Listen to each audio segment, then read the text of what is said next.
everybody, how we all doing? I'm Michael. I'm here with Alex as always. How you doing? And we're here with a new episode of Falling Through Plot Holes, a podcast about video game storylines and how they have a tendency to go off the rails. We have a really, really silly episode today, but before we get to that, we actually have a special guest. Matt, would you like to introduce yourself and tell us a little bit about yourself? Hi, yeah, my name is Matt. Hello, welcome to me on the podcast. Yeah. We did it. Good job. Glad to have you here, and I'm glad that I have you for this particular episode. Matt is a streamer, goes by the handle of Cartridgeblowers on Twitch. You should definitely check him out. Yeah, you can find me on Twitch, Cartridgeblowers. I have an audio podcast as well called Stuff Weekly. You can find on all of your podcatchers, Spotify, etc., and Twitter. And other than that, I'm here to talk about video game, I think, right? Yeah, we're here to talk about a video game. In fact, we're about to talk about almost all the video games. Oh. Yeah, no, this is going to be a bit of a... You said this was a shorter episode. Yeah, I did. And somehow we're going to compact all that into like basically an hour and a half. I've gotten really good about, condensing things. Every franchise is going to get one sentence. Okay. I want to, before we get started with this, I do want to ask both y'all a question, starting with Matt first. Matt, are you a fan of wrestling? And if so, who's your favorite wrestler? Oh, wow. Okay. Yeah, I enjoy professional wrestling. I was more of a fan in my youth. I just kind of keep up with it today. I would say my favorite wrestler of all time was probably Chris Jericho. Solid wrestler. Y2J is... I absolutely popped off when he showed up in WWE. It was great. For sure, yeah. That was great, man. I remember that like very vividly, actually. Oh, that was so good. He's got some weird politics these days, but he was a really good wrestler for sure. Yeah, weird politics and a really bad Canadian rock band, but yeah, for sure. It seems pretty standard with retired wrestlers, honestly. Mostly. You're not wrong about that. Jake the Snake's Canadian rock band is really terrible. Wait, Jake the Snake has a Canadian rock band? Everyone does. They all do. Honestly, I'd be disappointed if it wasn't terrible. It seems like that's the appropriate outcome. Yeah, you're not wrong about that. Alex, Undertaker just retired, and he just put out like an ad for bad bassists so he can form a Canadian rock band. Oh, fantastic. I would be a part of Undertaker's weird graveyard-themed rock band. Alex, what about you? Are you a fan of wrestling? And if so, do you have a favorite wrestler? So I've never really been into wrestling. I've caught like stuff from the sidelines, but never really enough to really be into it. So yeah, I'll just say my favorite wrestler is The Rock, Dwayne "The Rock" Johnson, just because I'm a fan of his stuff outside of wrestling. Yeah, I think that's fair. Dwayne Johnson, he's a superstar for a reason.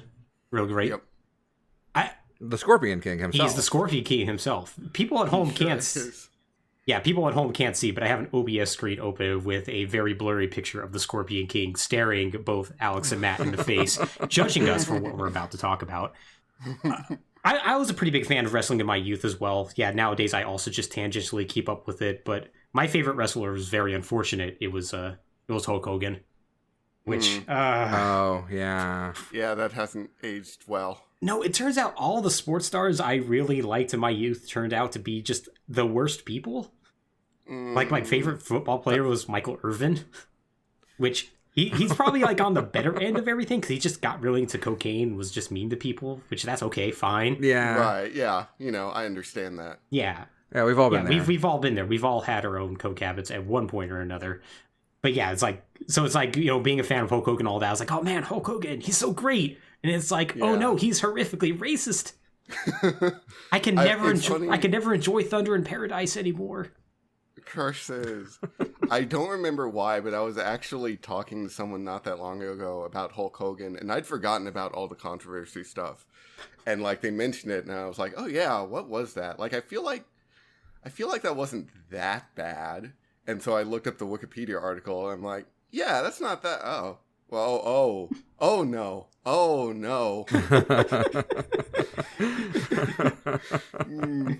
Hulk Hogan has committed many crimes, let me assure you, and not just the crimes of, burying young talent, brother.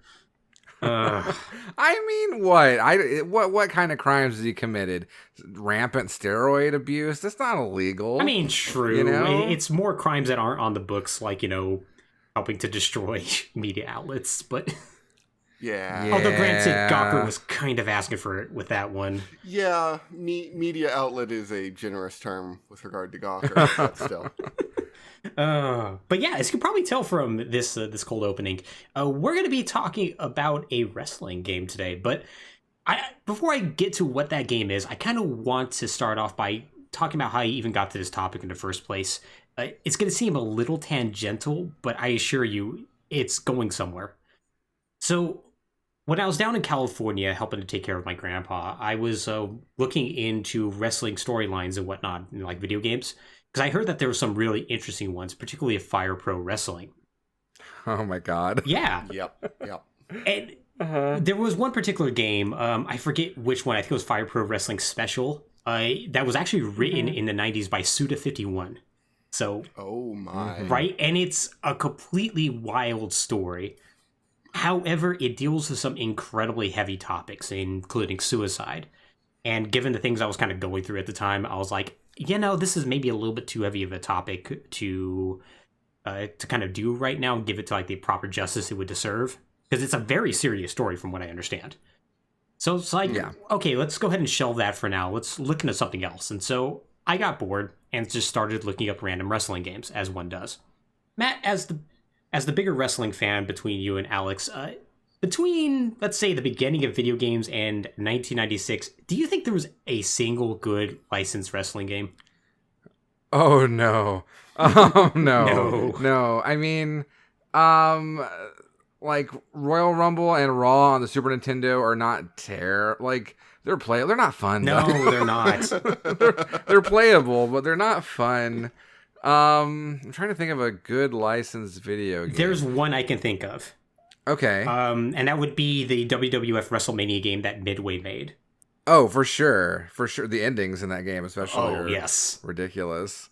Like, I think Bam Bam Bigelow sets an arena on fire with his skull tattoos and kills everyone. It's great. And even then, though, like, that's not a wrestling game. That's just a fighting game that you have to pin your opponents. It's Mortal Kombat. It's Mortal Kombat, but for some reason Bret Hart's in it? Yeah. Yeah. Go ahead. I will say briefly on the topic of wrestling, I know that COVID was pretty rough on a lot of businesses, but I think it was kind of a godsend for wrestling, and they should continue to never have live audiences again, because the ability to cut and edit visual effects into wrestling is probably what it's been missing all along. Agreed. Yeah, no, there's been some really magical stuff in the past year or so. There was like a Bray Wyatt John Cena match with time travel in it. Oh yeah, I heard about that. Yeah, good. It was like a David Lynch short film. It was awesome, and but they're going back to real people like next week. I guess. Boo, I say. Yeah, no. Agreed. The cinematic integrity of the WWE is lost. But hey, the Botchamania now is going to have it'll new content, so maybe it'll be a net win for everybody. We don't know yet. We don't know yet. One can hope. So yeah, though up until about 1997, I don't think there was a single good licensed wrestling game that existed. But in 1997, Asmic Ace, a Japanese company, developed WCW vs NWO World Tour for the Nintendo 64, published by THQ. This was a port of Virtual Pro Wrestling. And it was a phenomenal game. Like, the reviews for it weren't particularly great, but I know a lot of casual players really, really loved it because it was a good 4-player party game for the Nintendo 64. So the game is phenomenal and didn't review well, but the fact that it existed, it showed that fun wrestling games can exist, and it made THQ quite a bit of money. Now, they weren't the only wrestling game that was released in 1997.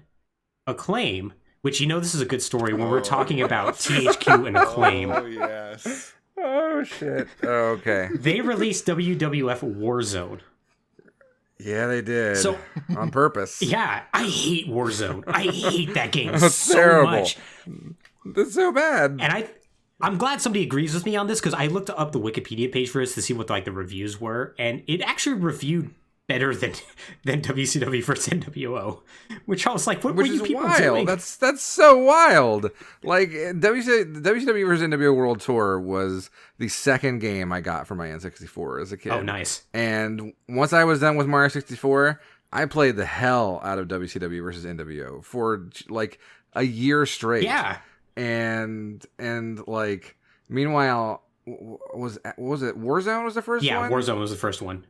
Oh my goodness! Once that came, like I was like, I got to play this one too. It's got the WWE people, and I mean, being from Atlanta, we were WCW that is boys WCW's town down there. Yeah, but I still wanted to try the distinguished competition, and oh my god, it sucked. It's so bad. Yeah, it's terrible. Alex, I don't know if you've played it, but basically the game is like with the WCW versus NWO, you basically hit a button to like grapple them, and then you could press another button to do a move. It's very simple. Okay. Yep, makes sense. With WWF Warzone, you have to input button commands, and the list is very long as far as what commands you can do. Yeah. Oh no. So basically, you don't know what you're doing half the time you're playing that game. Mm-hmm. It's like a 3D plane Mortal Kombat. Yeah, I was gonna say it sounds like someone looked at Mortal Kombat, said, "So this is what the kids like. We got it."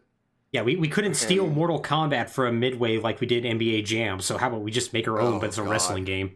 Yeah, basically. Now, Warzone did have one thing, though, that kind of put it above its competition. It had a create a wrestler mode. Now, yes, it did. Now, by the standards of today, the create a wrestler mode in that game is kind of bad. But at the time, it was mind-blowing. The idea that you could make your own wrestler, give them their own costumes, edit their moves, their taunts, and all that was pretty novel. And for wrestling, it's very, very important that you have a robust editor for that. Like, it's not like, say, football, where if you create a player in there, they're all going to look the same, right? It doesn't really matter. Sure. But for, like, wrestling games, it's very important that you have a very robust created character. And that game and its subsequent sequel, which I believe was WWF Raw, also had an even more expanded one. And so Asmodee saw that, and when they started making their own WWE games starting in 1999, WWF WrestleMania 2000 and WWE No Mercy are going to have incredibly expansive character creators. Mm-hmm. I don't know about you, Matt, but like when I played WWE No Mercy, I spent probably more time creating wrestlers in that game than actually playing that game.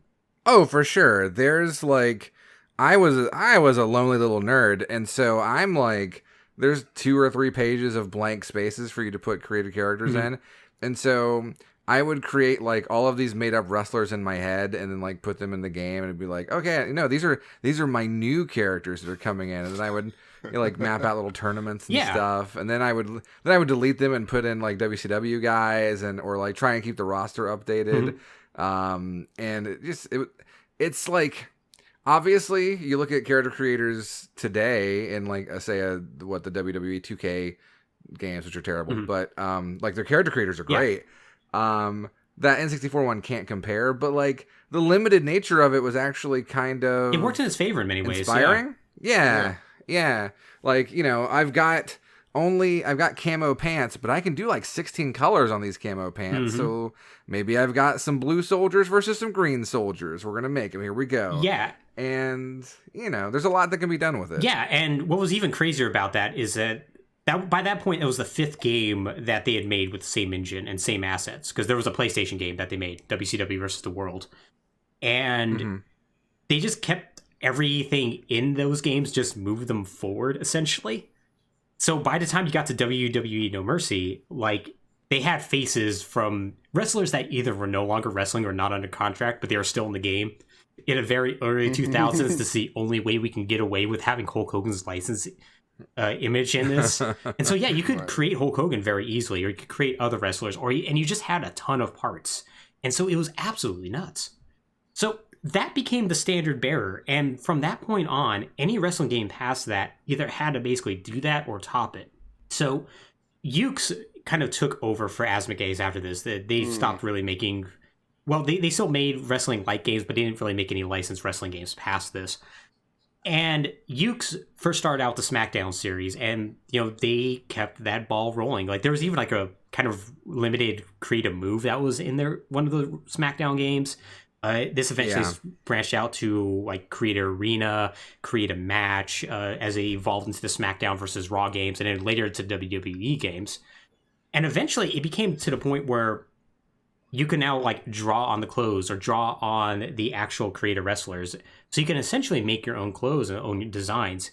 And it got to the point where you could make surprisingly elaborate wrestlers. Now, this became even crazier when in 2010, WWE SmackDown vs. Raw came out.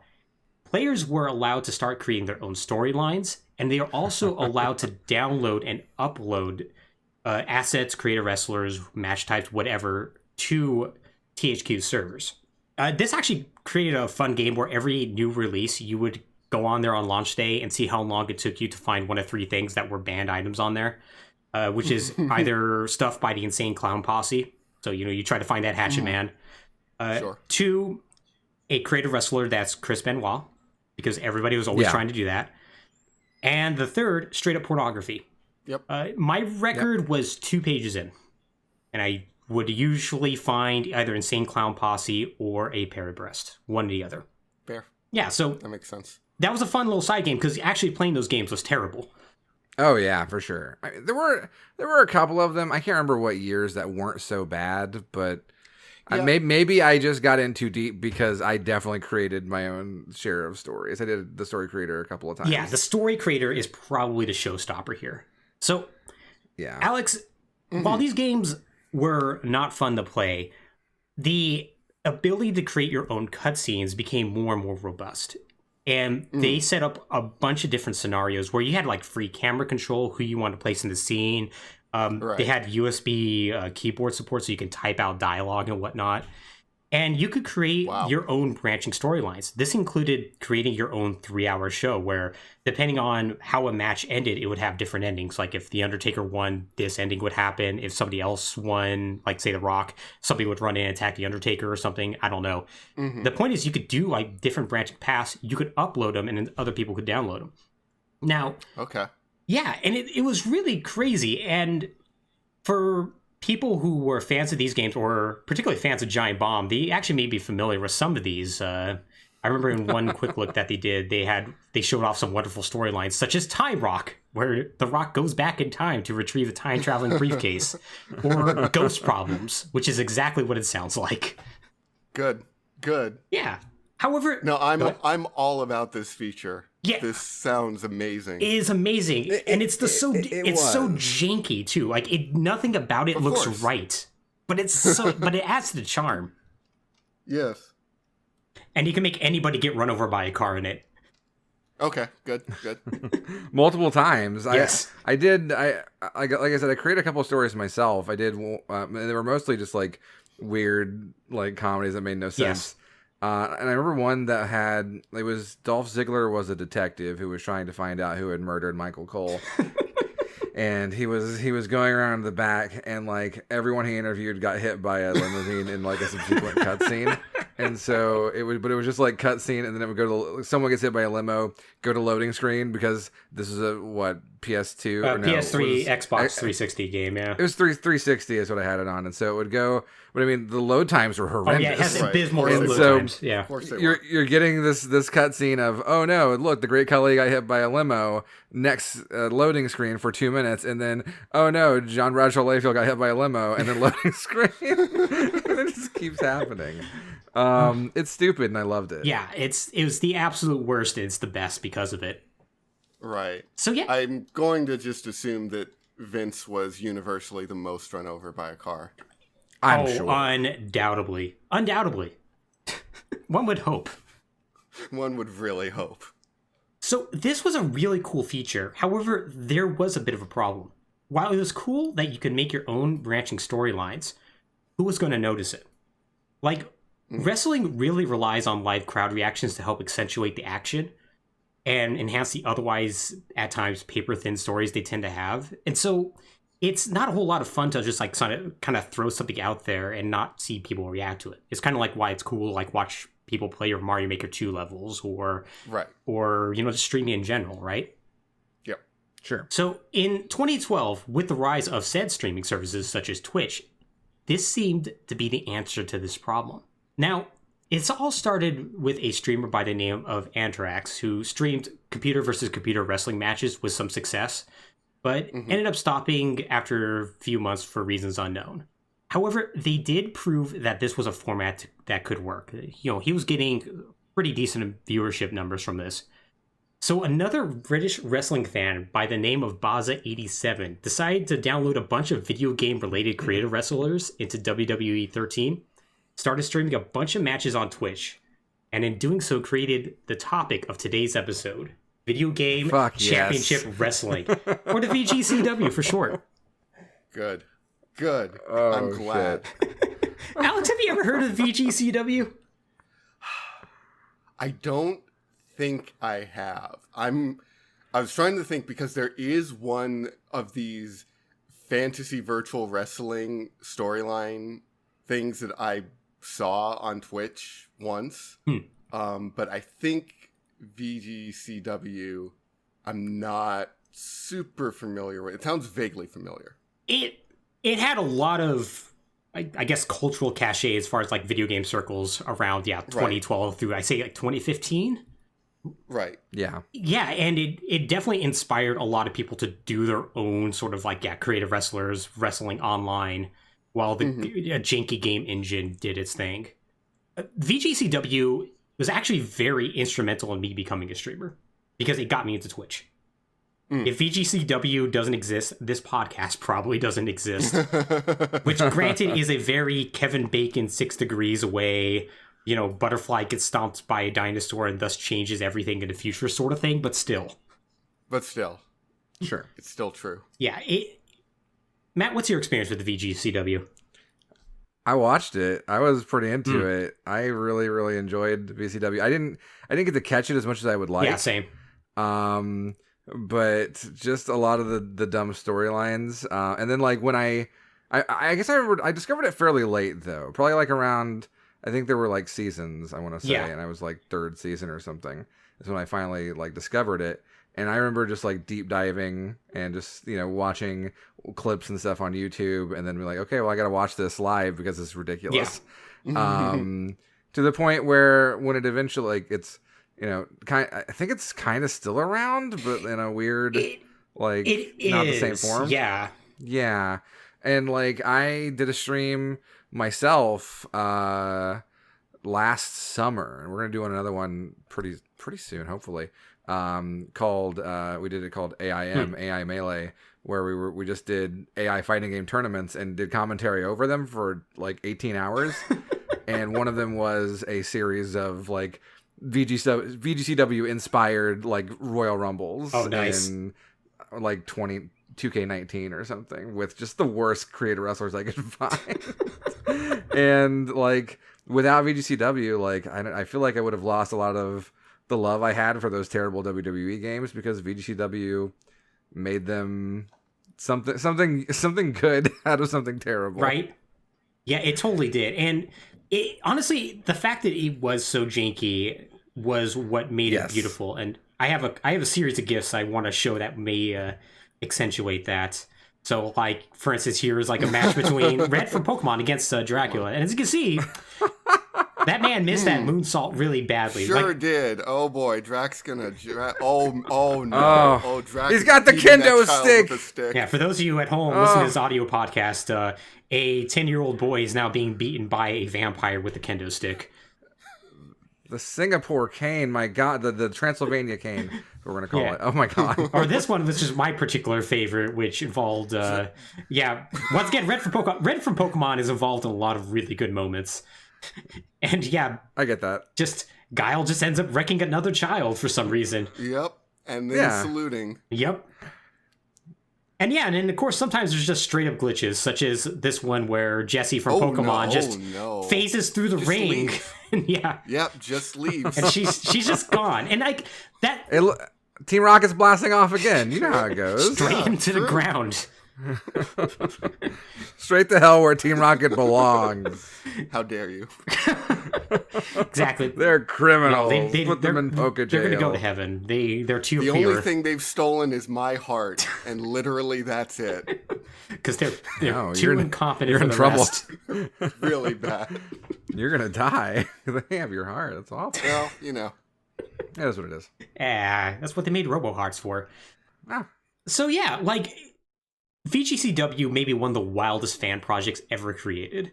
Because like the basic idea is very simple. It's just unscripted AI versus AI matches involving video game and anime characters where, depending on how the notoriously buggy WWE 13 engine wants to behave that day, occasionally and only occasionally results in a watchable match. Right. Like, God help you if it's a tag team match. Those things take like an hour long. It's both the worst, but it's still like special. Yeah. Now, there are three things that made the VGCW special.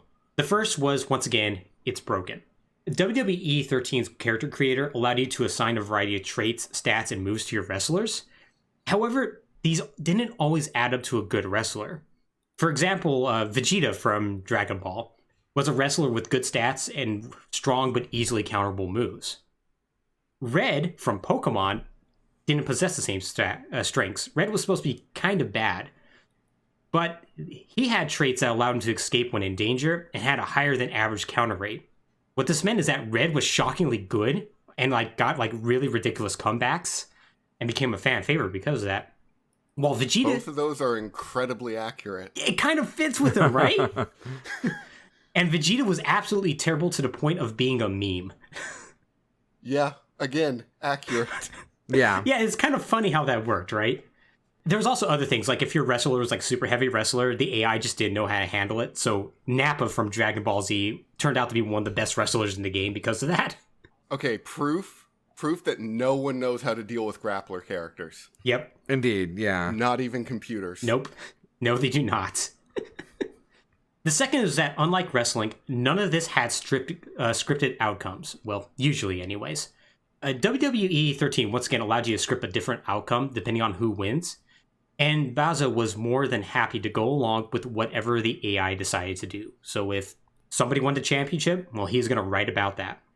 The third thing is that by broadcasting on Twitch, you got the fan interaction that wrestling thrives off of. Like the Twitch chat got wild at times. Right. Like spread memes and just really added to the ambiance of it. When you combine all the above, it gives you a product that ends up being far more watchable than it honestly deserves. And it also helps that the roster was just sort of nuts. And depending on who was winning, you'd have some surprising names in the spotlight. Like, this was a roster that not only included mainstays like Mario and Luigi, who were terrible wrestlers, but also had Adam Jensen from Deus Ex, whose theme song was Safety Dance, which also means you can't find any video on YouTube with Adam Jensen in it because they're all scrubs. Right. They're all blocked in this country. Right. The Angry Video Game Nerd was in it for some reason. Areno from Game Center CX. There was, let's call it an attempt at Airman from Mega Man 2. Phoenix Wright, among others. The sheer ridiculousness of the roster combined with fan interaction and one incredibly unfortunate break in AI programming would lead to a shockingly compelling story. Now, to clarify before we start talking about the plot of VGCW, we're not going to go over every single season that's in its history. This is mostly because after a certain point, Baza stops doing it and somebody else takes over, and it kind of becomes a different thing. And because I don't want this to be 5 hours, I do want to give people the gist of what VGCW is about. So we're going to talk about the first 2 seasons of VGCW. So the early days of VGCW are shrouded in mystery, mostly because of 2 things. The first is that many streams weren't archived and thus are lost to time. The second is that the VGCW never was supposed to have much of a coherent story, besides anything more than man fights for title, gets title, now other man fights for title. Right. Like, even like early cutscenes didn't have any like text written in there. Right. So this early era is really just defined by Baza selecting the characters, usually on stream, very cheap interstitials, and the glitchiest fights known to man. It's kind of really reflective of most wrestling groups in general, actually. Yeah, I mean, I guess it kind of is, isn't it? Like, just something kind of random happens and you go, okay, no, we should run with this. Like, Oh man, Yeah. Daniel Bryan. People are really loving Daniel Bryan. I guess maybe we should push him, or yeah. Yeah, but he's small. I don't know. Maybe I should push this other guy who's really big. His name is Zangief. He needs to be the champion instead of Daniel Bryan. Yeah, I just don't think he has the heart for it. There's nothing. Right. There's We'll nothing see. compelling about him. Not at all. Those fans are not cheering for him. They're cheering for this other guy. Yeah, exactly. So this all changed though on November 27th, 2012, during a 3.5-hour stream that should have otherwise been uneventful. Alex, as a person who doesn't know a whole lot about wrestling, are you familiar with a type of match called a Money in the Bank match? Not really. So, a Money in the Bank match is a type of match where a number of wrestlers attempt to set up and climb a ladder in order to grab a briefcase suspended in midair. Okay, I've seen that. And whoever gets the briefcase has a shot at the title at whatever time they're choosing. Like, it makes for some really exciting things in real life. Right. In wrestling video games, it's a ladder match, which means they usually take forever and just absolutely suck. Yeah. So yeah, these matches tend to take forever, especially when they involve 6 competitors like the one I'm talking about. Oh Lord, no. Yeah, it's like just playing them against computer is a nightmare. It's a nightmare. Absolutely. In this match between Nappa, Zangief, Albert Wesker, Little Mac, Captain Falcon, may his soul rest in peace, and JonTron, something unexpected happened that would change the nature of this show forever. And so I'm going to show you a clip. And now, this is going to be a bit long, but I feel like it's very important that we see the entire match in its entirety, because you need to understand what exactly is going on with this. So let me...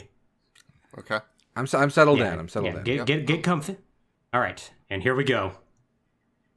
Okay. All right. Okay. Oh yeah, they also do like really good music over the top of everything. Mm-hmm. Zangief's got Nappa, give him a big suplex. Yep. Yeah, Zangief's going for that ladder. He's... Zangief. But now he's going for Falcon instead. Yep. All right. Yeah. Nappa We got is Wesker just and JonTron in the corner. throwing Mac around. Now okay.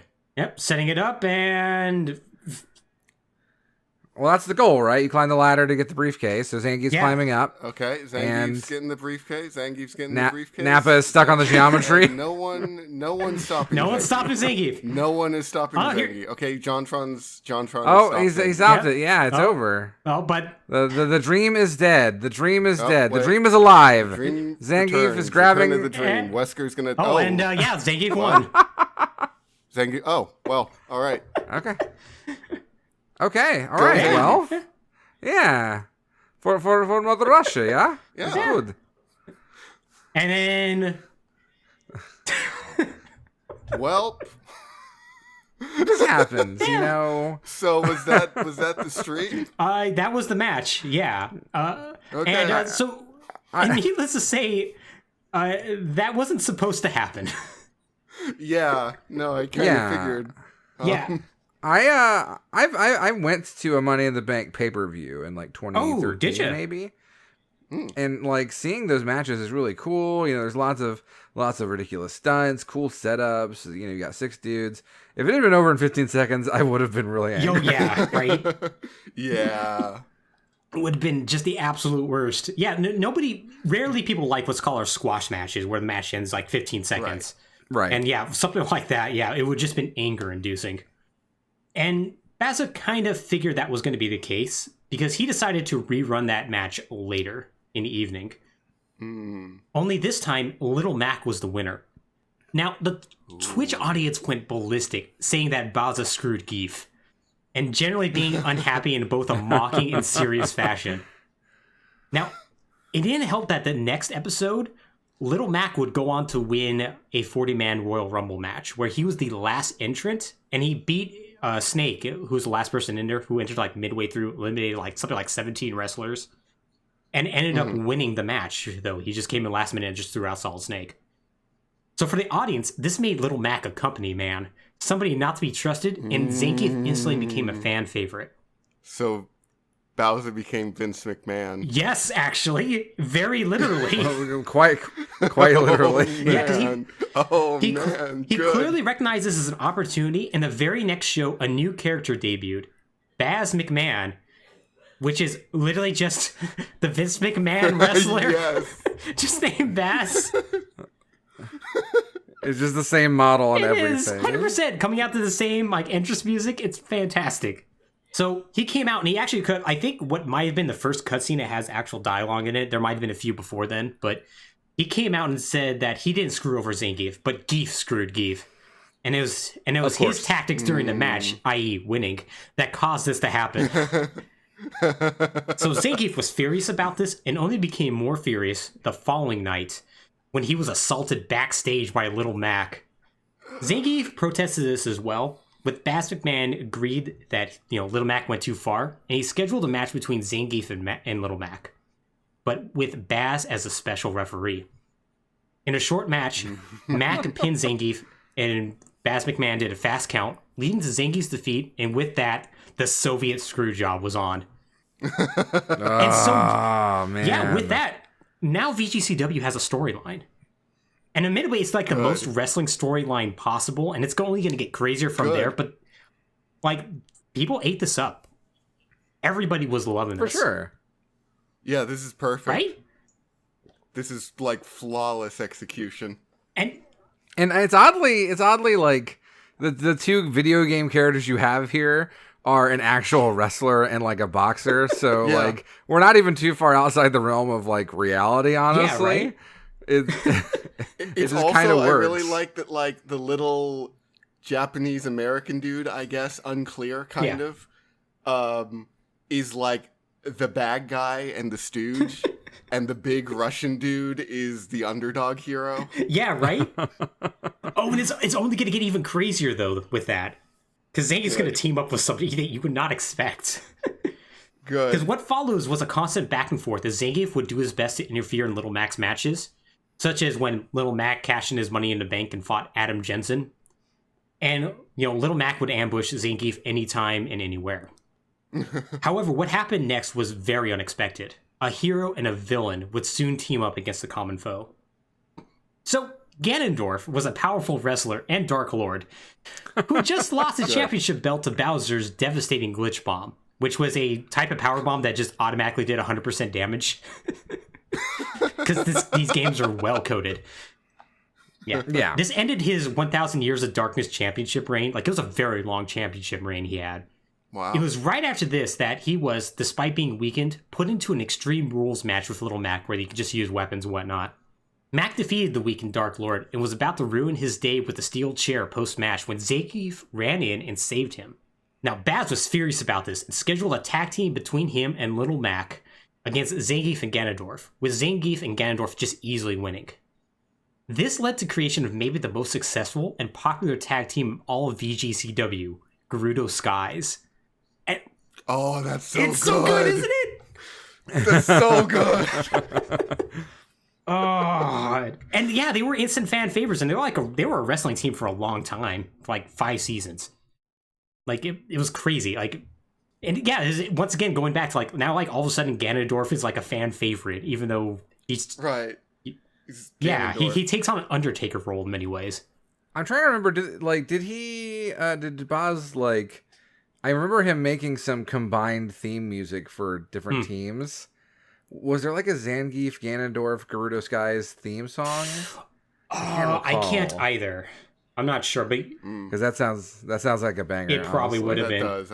I might have to look for that later. The music, Yeah. See if that exists. the music in VGCW is so underrated because most of it is like licensed stuff, but like it's so perfectly timed. Oh, Right. it's so good. And like even like the opening music to each show, which is a song called "Tonight's the Night," is just so good. Right. Ah. I really also, just jumping back a little bit, I really like the idea of Little Mac being an absolute shitheel in victory and just jumping the guy that he already beat in alleyways just for the hell Right? of it. Yeah. That's just what you gotta do. Well, you do. Yeah, you do what you gotta do. There's no reason for him to do that. He just wants to beat him up. It's called being a Yes, heel. Gotta build that heat, brother. Oh, it's Exactly. So good. Speaking of Little Mac, he did eventually win the world title from Kratos, from God of War during this time. Mm-hmm. But then he immediately ended up losing it to Proto Man, who's a terrible wrestler and robot. And like there was other like little mini storylines going on around here, like there was Ash Ketchum trying to be the best there ever was and constantly losing. There was Woody from Toy Story who basically just existed to be in cutscenes to implore people to play with their toys. Super creepy. Oh yes, yeah, he was. Although it's like the Woody creative wrestler, oddly enough, is one of the best creative wrestlers in all of WWE for sure. 13. It's on model. It's just like I don't like seeing him in the same ring with a realistic looking person. Oh, he has the best turn in season 3. We're not going to get to it, but my God. But yeah, it was clear this feud though was getting dangerous because it had to be squashed because they were just constantly beating each other up. So on December 19th, 2012, it was decided that an Inferno Iron Man match would be held to determine who truly was the best wrestler. Which an Inferno match is when the ring is surrounded by flames. You'll see one later, but in an otherwise fair match, Little Mac actually prevailed, and it was clear he didn't need corporate help to be a great wrestler. Baz, however, wasn't done. He threw Mac a steel chair to finish off the Red Cyclone, but Little Mac had enough. He threw the chair at McMahon, picked up Zangief, and shook his hand, ending the feud. Damn. Oh man, what a feel good ending. Right? Yeah. What a feel good ending. Unfortunately for Little Mac though, it was a mistake. As I cue up this next clip. This one's gonna be familiar to a lot of people, just in general tone. Yeah. Oh no! No! My God, he's broken in half. Little Mac been hit by that car. So, did anyone get the license plate? Who's that assailant? Little Mac. Oh my, he's dead. It's never not funny. That's the end of the show. It's never not funny when that happens. It's never not funny. That boxer, that video game boxer, just got mowed down by a vehicle because he shook hands with a Russian bear wrestler. Yes, he did. He went against the corporation. The corporation was going to get him. This is a dark day for the VGCW. Mm-hmm.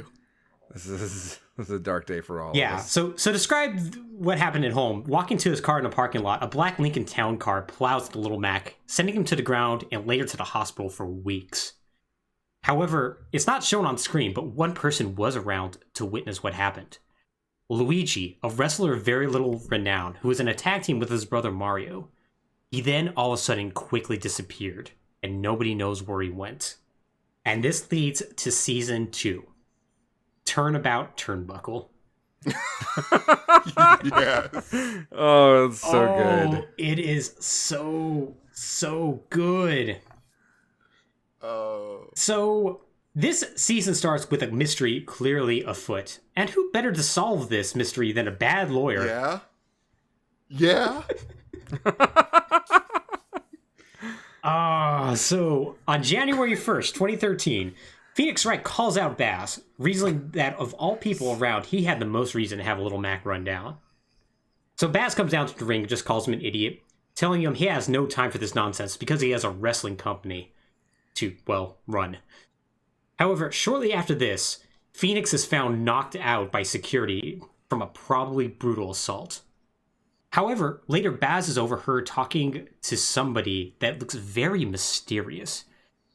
And he's seen by this, basically Nappa is the one who sees him talking to this person called Mr. L, a mustachioed plumber wearing green and black. Now, nobody knows who Mr. L is. He just came out of nowhere. Doesn't bear resemblance to anybody. Right. And like Twitch chat was going crazy like, wait, who's Mr. L? Who can Mr. L be? This guy? I really appreciate Twitch chat just being all in on the bit. Right? They were the chat was one of the best parts of EDCW, to be completely honest. Really was. Who is that green plumber we've never seen before? Who could he be? Yeah, so like on the very next show, Nappa confronts Phoenix with this information and begs him to be his sidekick. So Phoenix, while happy to get this information, tells Nappa he's a lawyer and a wrestler, not a superhero. And he goes to confront Baz alone. Which, I've watched Hulk Hogan matches. I'm not completely convinced that they aren't superheroes at times when storyline requires. Yeah. But yeah, pretty much. Oh, funny thing is, Phoenix actually does have one of his moves is literally the Hulk Hogan Hulk Up, which when that happens, Objection shows up on the screen. Nice. Yes, it's so good. And I think I remember the theme always changing too. If It I'm does, correct. yeah. To like the dun dun dun dun dun dun dun. Like, oh, it's so good. Excellent. So this proves to be a terrible idea, though, as Wright is barely a lawyer and a crappy wrestler.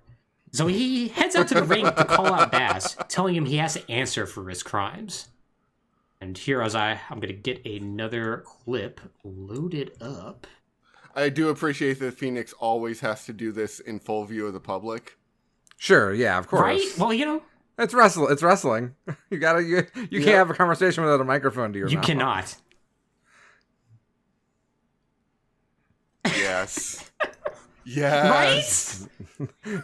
That's such a bad creator. It's so bad. It's like the plain ass creator wrestler face.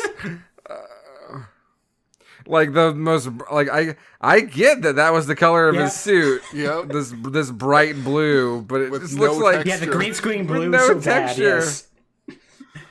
I'm amazed he got his hair right, though. Yeah. I think I believe they've put horns on him. Ah, okay. That would make sense. Yeah. Yeah. Because they definitely didn't have Phoenix right hair. Oh, definitely not. But man, like coming out to the theme, it's so good. It's is. so good. Also, rare instance of me not cutting out the load times. So you get to experience the wonders of WWE 13's load times right now. Oh, no. I mean, it's bringing back the memories. I also went to Capital Punishment, so Oh, nice. Now I'm thinking that was a terrible pay-per-view. It was Yeah, awful. Well, my mom lived in D.C., so I Yeah, went. why not? Oh, here we go. Yes. Yeah. I am still devoted to finding out who hit Mac. Like, why are you gesturing like that, Phoenix? Mr. McMahon, please come to the ring. You have some explaining to do. Ridiculous already. Oh, he's about to come down. What is he about to say? Like, this was the loading times between every single thing is so It is. good. It's like it really speaks to like the it felt like like underground production Yeah. of the whole It thing. weirdly works to its benefit somehow. Yeah. Because everything's obviously pre-recorded, but Right. like he still doesn't get rid of this, and I Yeah. love it. This is... Oh man, here he comes. Random guy in DX shirt. All right, Phoenix, get ready. Oh no! Oh, no! No! Oh no! It's Mr. L. It's that dastardly Mr. L. That son of a bitch! Mr. L, I can't believe Just it. comes out of nowhere. So yeah, for those of you at home, Phoenix calls out Baz, but instead of him coming out, it ends up being Mr. L, who brutally assaults him, just brutally assaults him with a clothesline. I can't believe this has happened. Now, he's about to be brutalized when Nappa shows up and clotheslines Mr. L and saves him from certain doom. He then picks up Phoenix, and they formally become partners, forming the team Ghost Trick. Yes. So good. Yes. It's a real meta layer sort of name too. It is. It is, Like, yeah. you've got to know like what Ghost Trick is. You've got to have some vague Team Forge Star Yeah. reference, knowledge. I was like, is that a Dragon Ball abridged It reference? is. Totally With is. a Ghost Oh Trick yeah, reference? we may actually hear Nappa's theme sometime during this, but it was the weird Ghost Nappa song that they did. Yes. Yeah. Yeah, it's so good. It's so good. Oh, that's excellent. So Bass now all of a sudden has made powerful enemies. And because of that, he has to assemble a team of his own. And let's get over here. Yeah, here we go. And so I got another clip to show you all. Oh boy. Oh, who's it gonna be? Oh, it's... Who's gonna stand up to the greatest heroes of all time, Phoenix Wright and Nappa? Oh, well, we're going to find out when this limo pulls up. Oh, it's the limo. The limo. Yeah, so when this limo comes out, Raphael! Oh, World yeah. champion Raphael, Oh my thank God. you.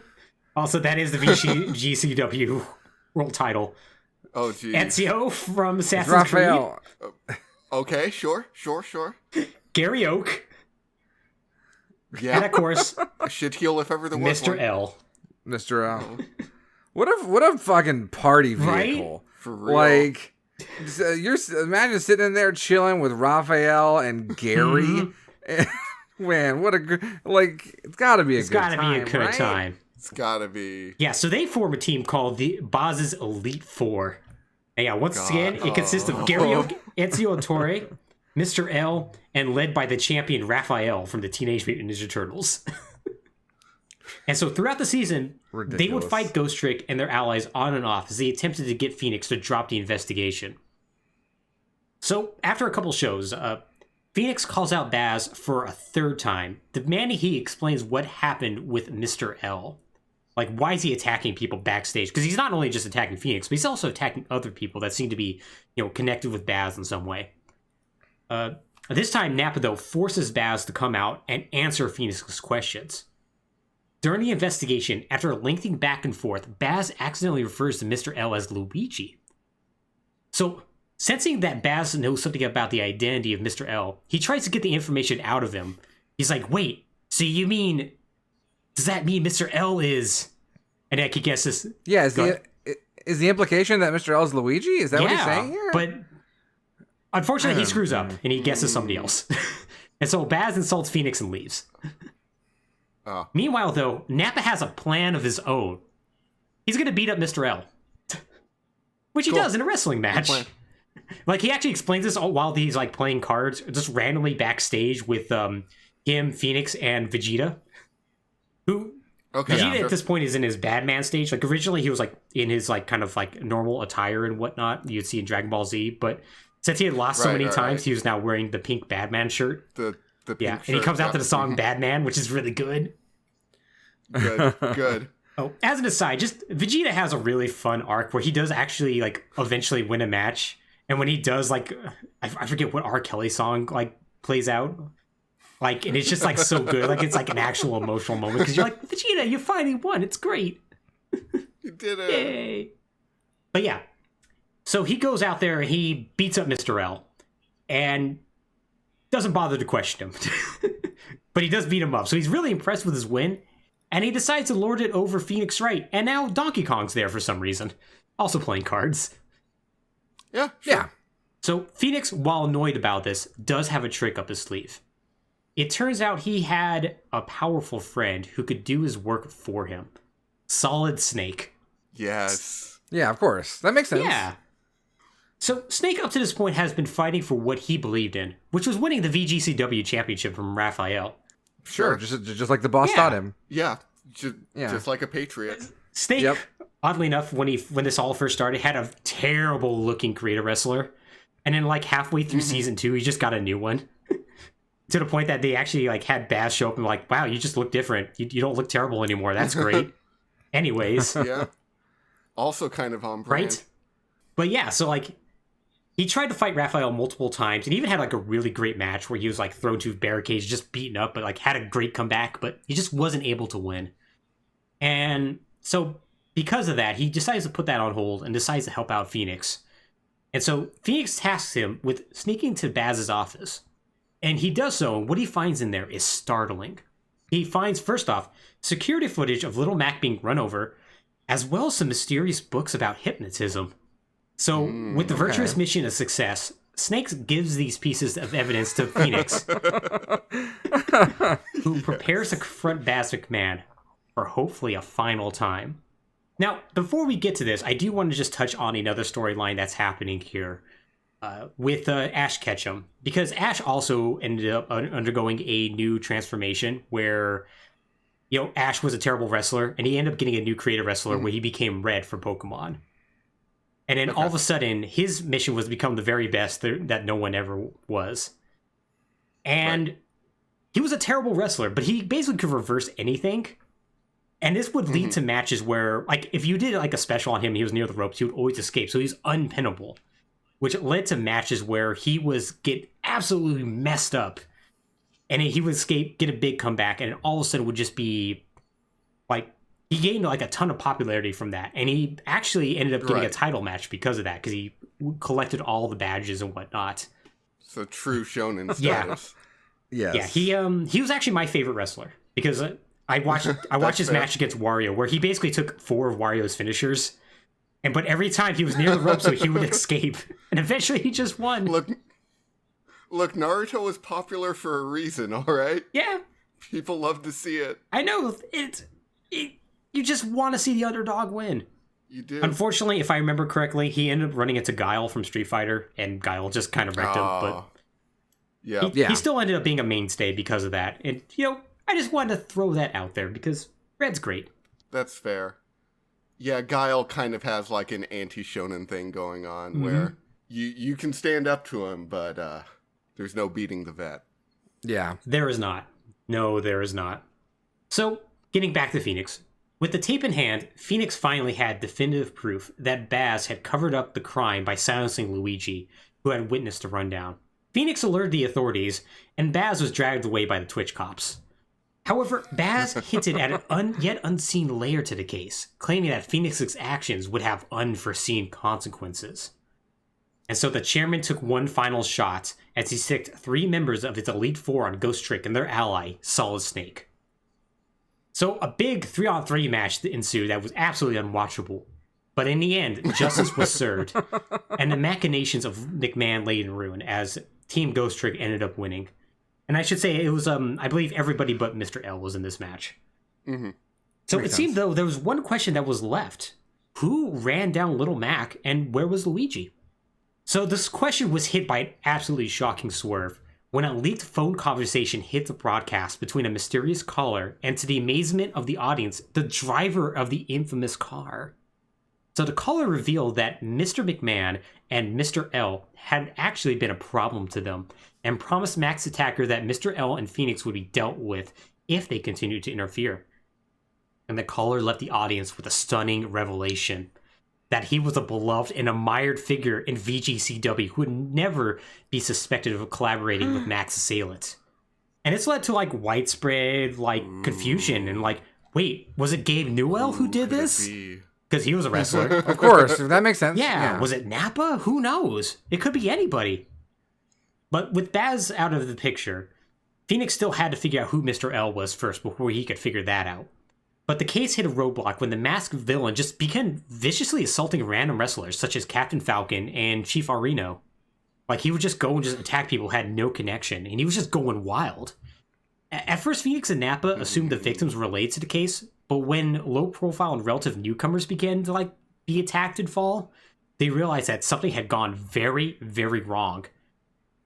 So Phoenix decided to take a look at the mind control book that Baz had, and he made a startling discovery.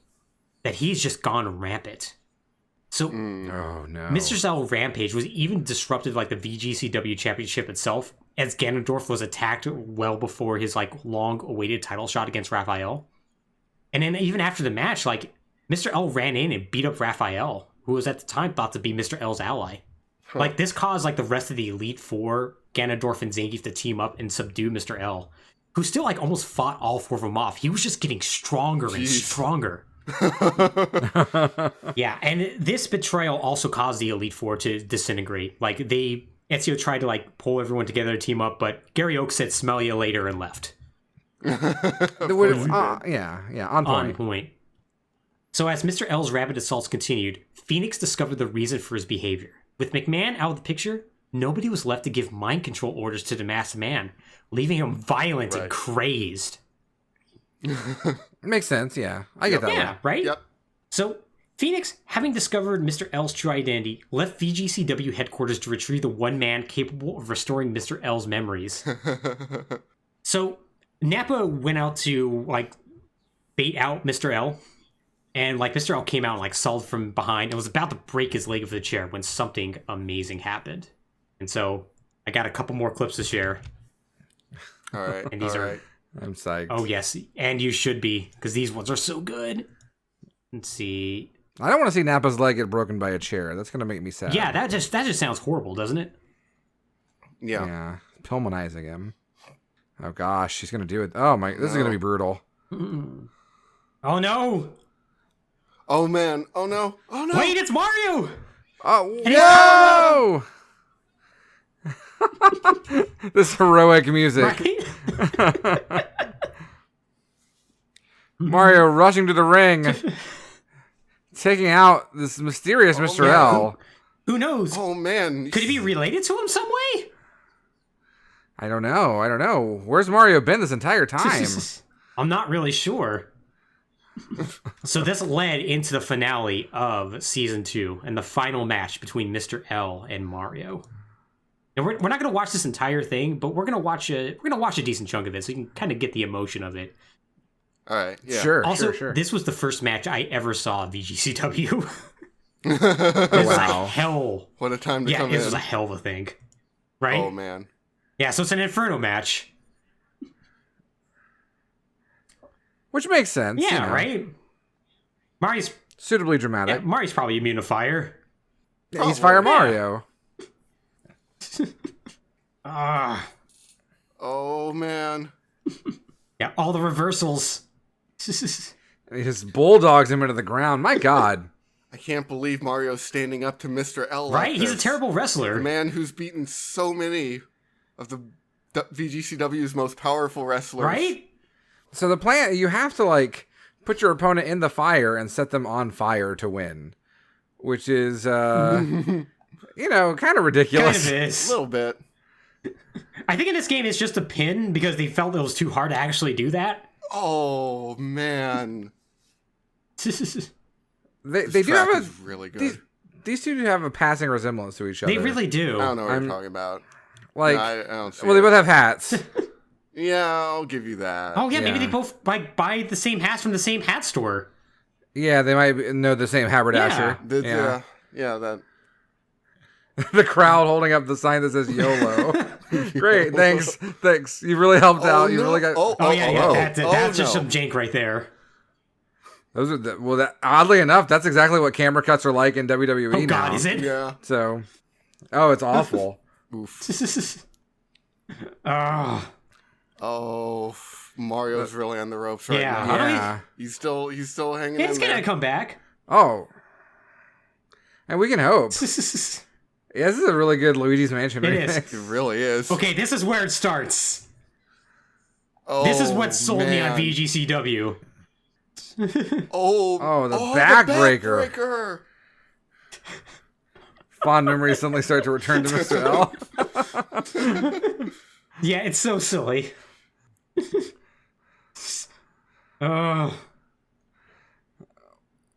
Oh, the music's so good. Is he just? Oh, it's so good. Is Mario getting through to Mr. L through the power of wrestling? Yes. That's so good. Those at home, pictures of Mario and Luigi are now flashing on screen. In time with the music drops. Oh. This is dramatic. Yes. This was the first match I saw. Oh, it's so good. Oh. So this match does go on for a little bit longer. So we're just gonna go Sure. to the end real quick. All right. Okay. But yeah, it was a just absolutely epic match between the two. But unfortunately, Mr. L wins. Oh no. Which was not how this was supposed to What? happen. Also, the fire just disappears for some reason. Yeah. That makes So sense. what's gonna happen though? Mr. L's gonna reign supreme. How is he gonna be stopped? Who can stop this man? This is a dark day. Very dark day. Also, you can see it'll go to different cutscenes depending on the outcome of the match. I love that. Yeah, because Mario was supposed to win, but Baz made sure to put something in there in Right. case he lost. Yeah. But I wonder what's gonna happen. How is Mario gonna be saved? Maybe he doesn't. Maybe this is the beginning of a new era of darkness for VGCW. Maybe it is. I'm not sure that my heart can take it, honestly. I'm really Mr. L worried. seems truly unstoppable now. He really does. Mr. L getting those dubs. I don't understand. These low times He's are so interminable. I don't know why this one's especially long. Oh, So, Oh, hey, it's Steve Ghost Trick. I wonder how they're gonna stop him. Ghost Trick. They're gonna Yep. step on him. They're gonna knock him down and step on yeah, him. they stomped the shit out of Luigi. All right. And then talk. And Now Mario's regular like, yeah. Mario's back. The best part is like when Been this happened, like depowered. the chat was like, "Oh, okay, well I guess that's one way to stop him." Yep. Okay, you have to hit him from behind and stomp on him a whole bunch. Later seasons of EGCW would have the chat archived with it. Yeah. Which is so Right. good. But yeah, this leads into the final cutscenes of VGCW. So yeah, Mario ends up getting saved by a Nappa and Phoenix right there. They end up stomping on Sure. Mr. L, and with that though, this next thing happens. And I mean, like, Lu- stop trying to resist me, Luigi. We are Mr. L now. Luigi no longer exists. yes. And then Luigi rips his way out of the ring in this fantasy world. No, how? Oh man. He just Luigi's got Mr. L in a chokehold. Oh my god. Oh my god. Chokeslam to hell. Mr. L into hell. Triumphant music. Right? Yeah, for those of you at home, we cut to inside Mr. L's mind, and Mr. L speaking to Luigi, telling him that Luigi no longer exists. Only Mr. L does. Only for Luigi to crawl through the ground, grab him by the throat, and choke slam him into the opening, causing flames to spurt out, and for Luigi to be reborn. Makes sense. And then it leads to a couple of cutscenes that have maybe the craziest tonal whiplash that I've ever experienced. Luigi on a stretcher being taken away by Mario and Nappa while the Mother 3 love theme plays, which is Yes. Sure. the thing that always just gives emotion. Yeah. And then, Wow, just loaded for that 1 5-second cutscene, huh? I told ya. That's how it works. 15 seconds of loading for 5 seconds of cutscene, yep. These games were TH quality. I mean, pipelines exist. This whole time Mr. L was Luigi? How did you see through this perfect disguise? And it plays the Donkey Kong country music. It's too upbeat for this. Yeah. Mr. McMahon didn't get Luigi taken away for witnessing the car incident. Also, Nappa and Phoenix Wright are mislabeled. Yeah. Oh, yeah. He didn't have it in him, so he instead tampered with Luigi's mind and memory. Of course. Yeah, for sure. What do you mean he didn't have it in him? Yeah. He had Little Mac run down by a Lincoln. Oh, but did he, though? Oh. It was a brilliant disguise, and that's why it took me so long to realize. A brilliant Absolutely disguise. brilliant. Flawless. It could have been anybody, really. Yeah, but seeing Mario jog Luigi's memory and brought him back to normal. And Mario's like, Yep, yep, uh-huh. I'm here too. And then Nappa with that sick burn. Well, good job. To be honest, I thought you'd never solve this mystery. Wow, rude. It's all thanks to you. And it's all thanks to you. Mario's like, waha, okay. I'm going to train for my future title reign. The music choice is really It good. is. Yeah, they're playing the Super Mario 64 ending theme now. I got things to do too. See you around, guys. See ya, brother. Aww. Yeah, so describe what happened back in the locker room. Phoenix and Nappa and Mario are discussing what happened, and Phoenix points out that once he found out what was going on, he figured he had to go find Mario in order to fight Luigi and jog his memory. Because it turns out Baz kidnapped Luigi, used mind control on him because he didn't want to kill him, and then sicked him on all of his enemies. And so by Mario fighting Luigi, ended up jostling his memory and brought him back to normal. And Nappa, very impressed, says, hey, didn't expect you to figure that out, but good job. Good job. I thought you sucked, but I guess you didn't. Yeah, with that... Sorry, I went to the VGCW wiki, which is a really extensive... It's a good wiki. Fan wiki. And I was looking at the Mr. L profile, and it does say for his last match, notes, after the match, Mr. L was, quote, mentally sent to hell by Luigi. Mentally sent to hell. That's pretty good. Yep. They should do that more in real wrestling. Right? They really should. The VGCW wiki is one of the best wikis out there. It is absolutely amazing.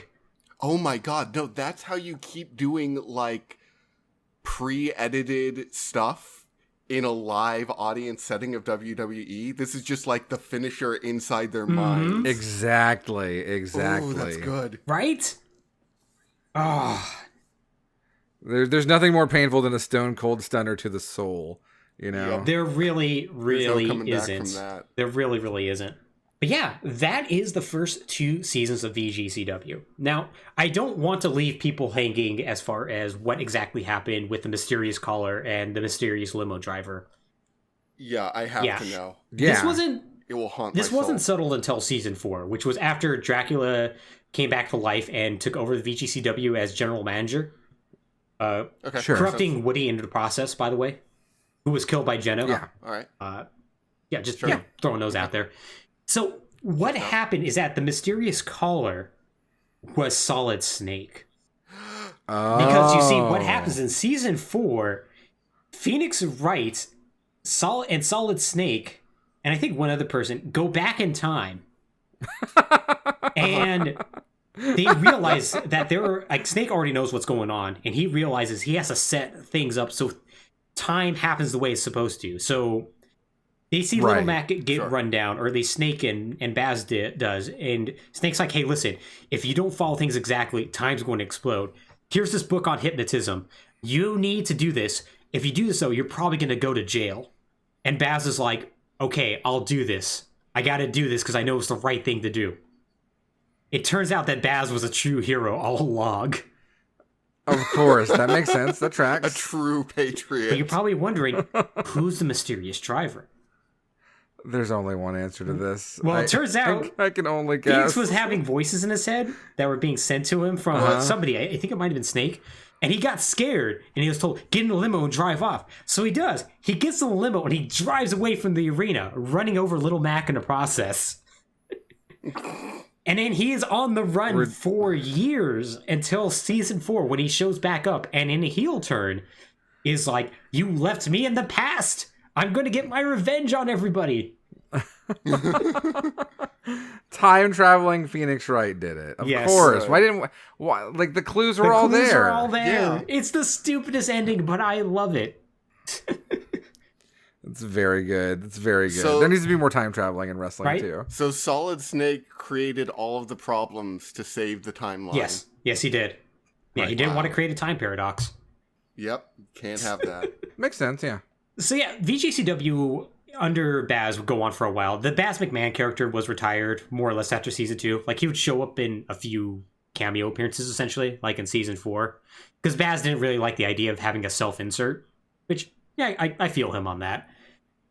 Yeah. But yeah, things would just only get crazier with, with Dracula becoming GM, Little Mac coming back to fight him, and like having it just go absolutely off the rails in ways that I'll probably do another episode where we'll explore, further seasons down the road. But for now, I think that more or less gets a part of like what a VCW is all about. It is a incredibly janky fan project that is just serious enough, yet just winking enough. It hits that right balance to be chef's kiss perfect.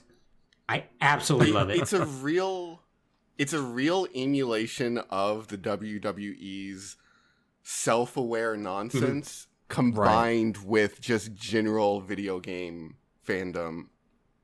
Right. It works really well because even if you only like some games, like there's probably something there for you. Right. That's silly. Like it works in that Smash Brothers way. But more ridiculous because of just everything. Right. Just everything. Yep. Yeah, because it just, whatever it is, she'll throw it in there. Like, it doesn't matter if it's like a real person, if it's Vegeta or whatnot. And like with the way the fan interaction and like how they would react to certain wrestlers, Baz was more than happy to push whoever it was. Like, Red gets popular. So, okay, yeah, of course we're going to throw Red to storylines. Oh, Ganondorf and Zangief are going to have a mutual team up? Sure, why not? Yeah, Yeah, with like, that. who cares? And, like, all the different memes and different silliness combined with just how that engine runs, like, made it perfect. Unfortunately, starting with WWE 14, they took out the storyline creator, which is one of the reasons why Baz decided to stop doing it. Because at a certain point, you see the same glitches and have the same absolutely bad things happen. He really wanted to move on. Like, he was hoping it would come back in WWE 15. Mostly because they actually promised it was going to, and it just never did. And then WWE video games happened. Yeah, and now they're just kind of terrible for terrible sake. Yeah, now we have WW20 or 2K20, whatever. Yeah, wherever they're at now. And no, you know what? This year, I'm sure it's going to be good. I'm sure this year is going to be good. I'm sure the wrestlers' faces are going to be okay this time. I'm sure the models won't just disappear. I mean, No, I definitely actually kind of hope they still do. That's maybe one of my favorite glitches. But yeah, that's going to wrap up this episode about VGCW. A bit of a shorter one, but, you know, one that I really enjoyed telling the story about. And that was phenomenal. Yeah, there's a story to be told, perhaps the greatest story. Perhaps the greatest. And like I said, it kind of only gets crazier from here, and perhaps one day we'll dive into future episodes. But, you know, with that, we'll probably go ahead and sign off. But Matt and Alex, do y'all have any final thoughts to add? I have a question. Oh, yeah, hit me. If I may. Yeah. Has the WWE ever had a crossover with Mortal Kombat? Oh, God. Well, WCW yeah, did. WCW did. Okay, good. Yeah. I'm glad someone did, but... They had, like, the wrestlers appear on the Mortal Kombat TV show, the live-action one, but they also did have a wrestler named Glacier, who was very much Sub-Zero. Yes, but then the deal fell through, so he just sort of was there for half a second. He was just a karate man. That's... Okay, it's time to revisit that idea. For sure, yeah. There is no better brand synergy than WWE and Mortal Kombat. Right? It's pretty much just perfect. I mean, they did Scooby-Doo, and that was okay.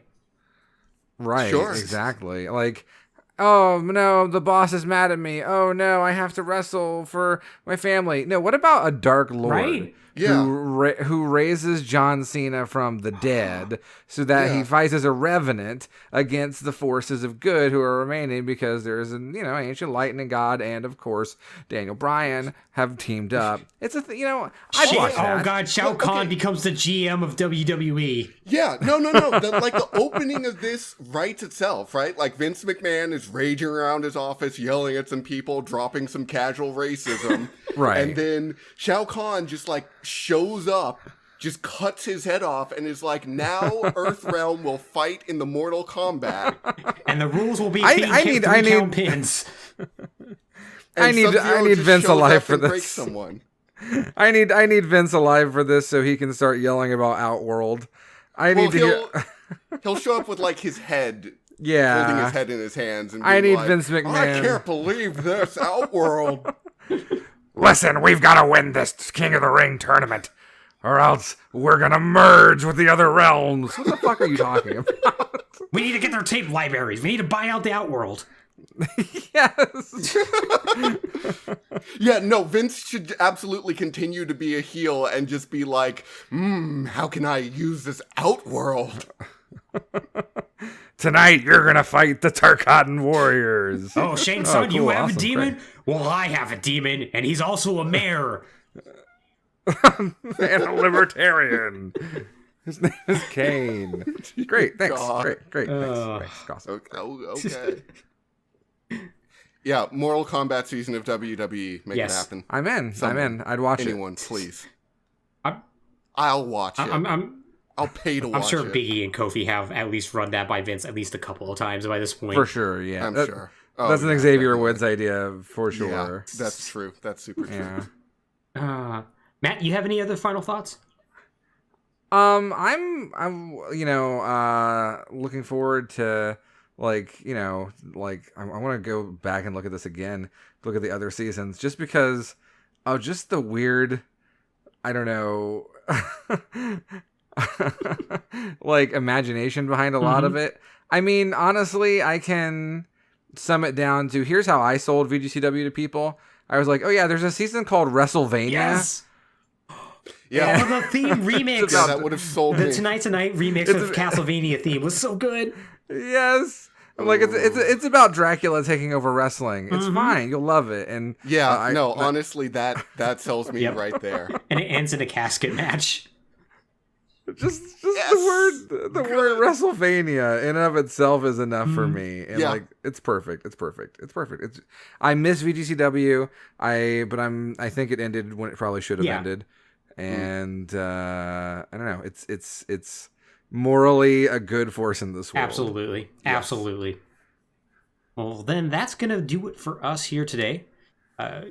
Once again, if you want to find additional episodes of this podcast, you can find them at ftp.podbean.com, or you can search for Falling Through Plot Holes on Apple Play or Google Play and Apple Podcasts, or on YouTube.